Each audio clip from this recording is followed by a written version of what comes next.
안녕하세요. 법무법인 동거의 민경철 변호사입니다. 오늘은 성범죄 피해를 입은 분을 위해서 피해를 입고 나서 필요한 조치라든가 그 이후의 상황에 대해서 해야 될 것들에 대해서 한번 쭉 말씀을 드려볼게요. 성범죄 피해를 당했는데 이걸 누구한테 얘기해도 되는 건지, 정식적으로 피해를 많이 입었는데 합의금을 받아야 되는 건지, 상대방이 합의를 제시하는데 이게 맞는 금액인지, 이런 여러 가지 고민이 많으실 거거든요. 이런 고민이 많은 것들을 하나씩 차분하게 설명을 드릴게요. 피해 발생 후 어떻게 대처해야 상대방을 처벌하고 피해를 발생받을 수 있는지를 먼저 말씀드리면요. 고소라는 절차를 진행할 수가 있어요. 상대방을 형사 처벌하기 위한 가장 첫 번째 스텝이 고소라고 보시면 되고, 고소하고 신고는 같은 개념으로 보시면 돼요. 신고는 그냥 단순하게 112에 신고해서 진술로서 하는 거고, 고소라는 거는 상대방이 어떤 죄를 나한테 졌으니까 처벌해달라고 서면으로 제출하는 건데, 가급적 고소로 하는 게 좋긴 하죠. 왜냐면은 일관되게 내용을 정리할 수가 있으니까 고소를 하는 게 좋거든요. 하지만 고소 전에도 절차가 진행될 수는 있어요. 왜냐면 고소나 신고를 하고 나면은 피해자분들은 진술도 해야 되고 상대방과 싸워야 되는 부분이 있어서 그게 정신적으로, 육체적으로 굉장히 고달픈 일이거든요. 상대방이 충분한 반성을 하고 있고 내가 입은 피해를 충분히 보상할 수 있는 금액을 제시하고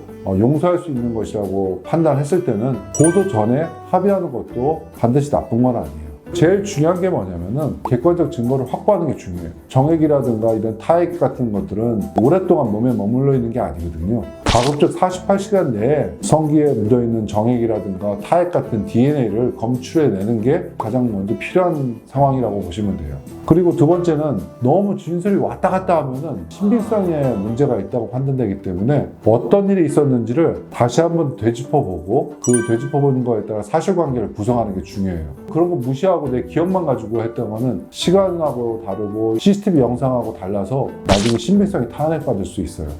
피해 본 것도 억울한데 변호사를 선임할 필요가 있는지 그런 질문을 많이 하세요. 성범죄 피해자는 국가에서 국선 변호인을 선임을 해줘요. 굉장히 열정적으로 도와주시는 분도 있지만 하시는 일이 많다 보니까 국선 변호인의 도움을 받는 거는 좀 한계가 있어요. 사선을 선임하는 경우에는 좀 더 자세하게 지금 상황을 체크하고 의문 나는 점을 확인하고 그리고 나아갈 방향을 상담받을 수 있는 그런 장점이 있어요. 두 번째, 이제 합의의 부분에 있어서 국선 변호인도 합의를 대행해 주긴 하지만 입은 피해를 보상할 만한 경제적 보상이 될 수 있도록 사선 변호인이 노력해 주는 부분이 있기 때문에 그런 부분에 있어서는 사선 변호인이 가지고 있는 장점일 거예요. 마지막으로는 검찰이든 법원 단계에서든 국선 변호인이 의견서를 제출하거나 재판 단계에 같이 가주는 일은 없어요. 그런 부분에 대해서 법정에 혼자 가거나 검찰에 혼자 가거나 수사기관에 혼자 가는 것이 심리적으로 많이 불안하신 분들은 사선 변호인의 도움을 받을 수 있기 때문에 이런 몇 가지 장점이 있고 국선 변호인으로부터 받을 수 없는 도움을 사선 변호인에게 도움을 받기 때문에 사선 변호인을 선임하는 거예요.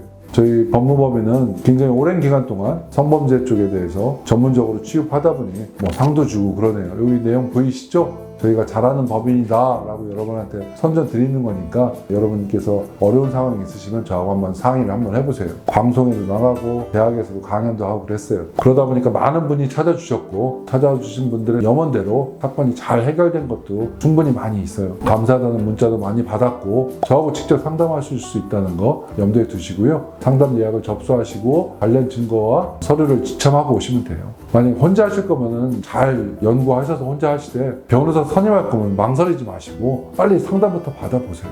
그리고 혼자 하시는 분들을 대상으로 제가 검사와 변호사로서의 경험을 망라하면서 책들을 썼거든요. 이것만 보셔도 혼자 하는 거에 있어서는 두세 배 꼼꼼함과 치밀함을 가질 수 있다고 보면 돼요.